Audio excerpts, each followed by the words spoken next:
We met on Facebook dating April 2022, so just last year.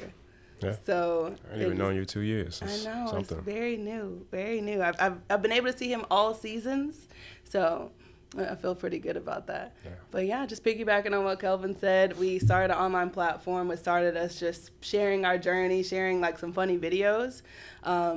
Their birth, Love at First Sight, and yeah, we decided on some other names. It was gonna be called like Brought to You by the Internet. I think Which we had, I like that one. Yeah. I don't know. I think you came up with Love at First Sight. yeah, it was Yeah. like Kel and L, like It was that or Lennon, Kel, stuff like that. Lynn and Kel, yeah. And I was actually, it was in Charlotte. We were on FaceTime when you came up with the name. Yeah. And you just said it.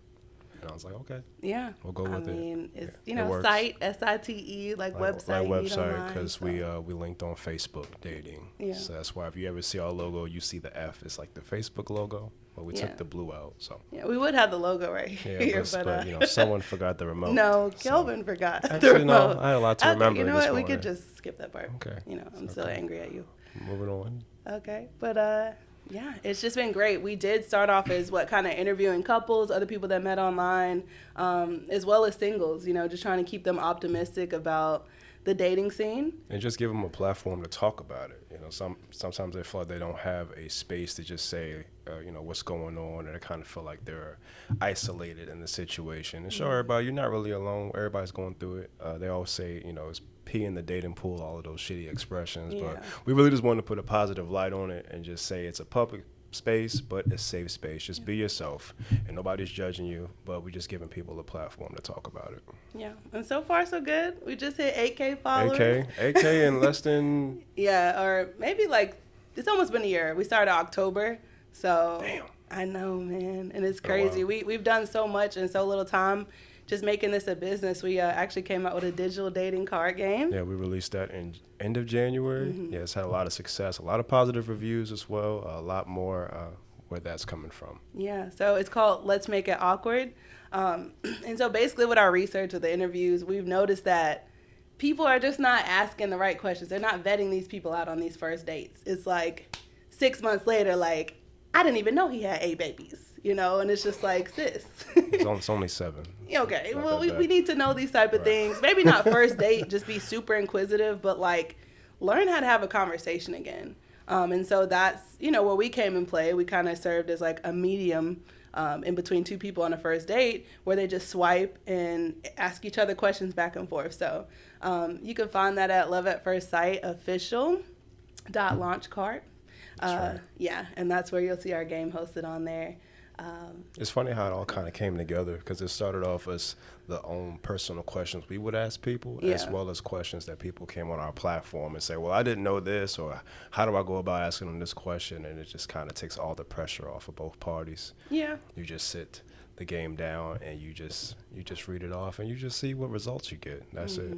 So Yeah, and we understood that like a lot of people are just kind of hesitant to be like super inquisitive, but you know, you gotta look at it for what it is in dating. You're also networking, you're also making friends. Not everyone you meet off the internet that you're gonna be just attracted to romantically, but hey, maybe, you know, you're new to the area, you still kind of use a dating app to make friends, because that has been an option.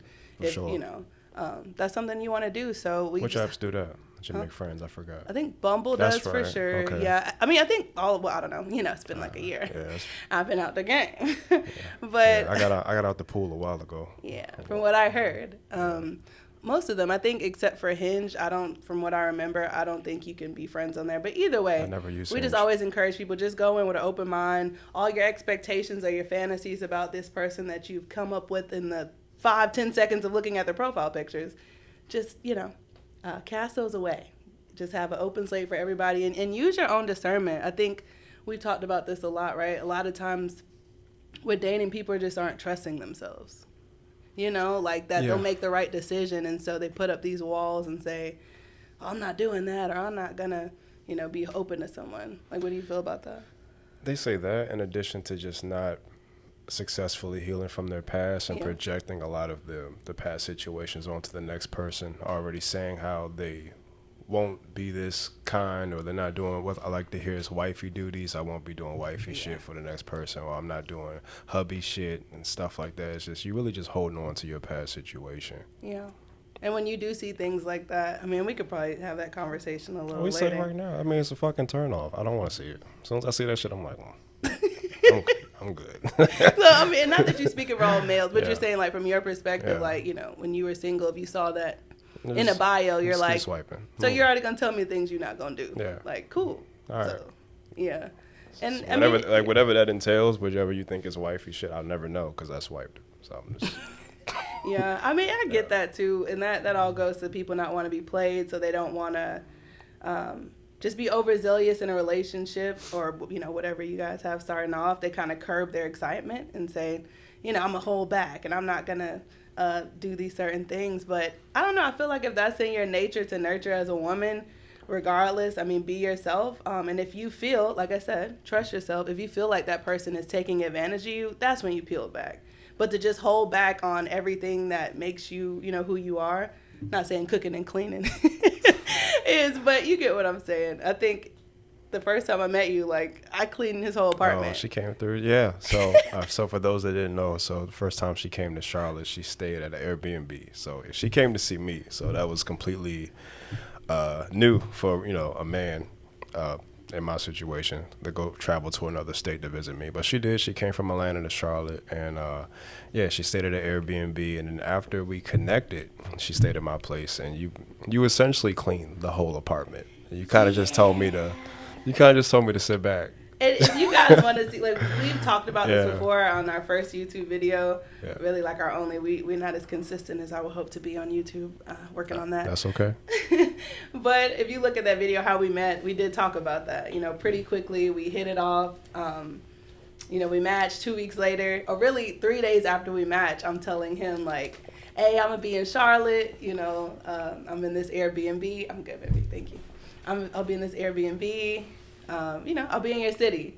And then he took it upon himself, just like, all right, I'm going to take you out, you know? It was 3 days. Yeah. I'm at work, and I just get a notification with like a location. It was like, yeah, I'll be in your city this day, so just let you know. So I had 2 weeks to plan out a date. So I was like, all right. Like, also give me enough time to keep talking to you to see if we actually had a connection. Yeah. So then that was successful. Yeah. And then just plan the weekend. So, you know, pick the restaurant, pick the event, whatever we were going to do, and just make you feel comfortable. Yeah. So I appreciate that. yeah, no doubt. And just, you know, saying that too, like, I don't know, don't necessarily negate long distance relationships. I know from the outside looking in, it's like, you're in Atlanta, he's in Charlotte, like, how would that ever work? Like, I'm not dating anybody that lives that far away. If I want to go on dates, you know, you got to be within 30 minutes. And it's just, if you're complaining about the people in your dating pool around the area that you live in, just challenge yourself. I mean, what's 2 hours? You know, what's 2 hours to go visit someone that may turn into the love of your life, you know, and now you're doing a podcast and just... I mean, to add on to that, plus... Look at Antoine. Antoine said... Plus, I would add to that, I always wanted to kick it in the A. So it'd be different if you said, like... He's like, opportunity. Yeah, it'd be different if you said Orlando. I live in Orlando. I hate Orlando. Like, it's a great city. It's just like... Orlando It's just too congested. Yeah. Like, a lot of tourist attractions. Yeah. But I was like, okay, so that's a city I get to experience, you know... Big entertainment industry. Yeah. I got family here, so like, I'm not really feel like I'm alone. Yeah. So that was another reason why And you had never been to Atlanta. I drove through. Drove once. through one when time, I but finished school, I he drove had never through been. and I never stopped. And even then, I got stuck by the airport in traffic. I was like, it's like, why would I move here? This I don't like this shit. Yeah, it's like 2017, and I ended up moving here. Yeah. So 5-6 years later. Yeah. So But no, I mean, it ended up, you know, turning out well. yeah, it's decent. That night, oh my gosh. And like, I don't want to expound upon this because we've already talked about this in a video, but just kind of like We can. some like uncut like ad libs of that.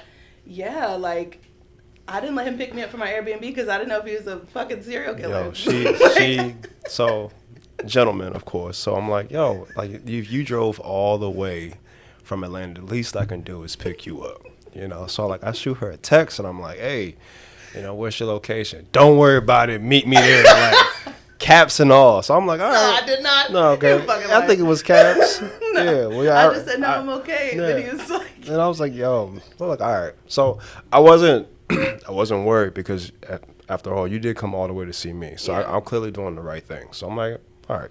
But then when I get to the restaurant, I said, I'm sitting outside. I'm like, I'm waiting to see some fine woman walk in.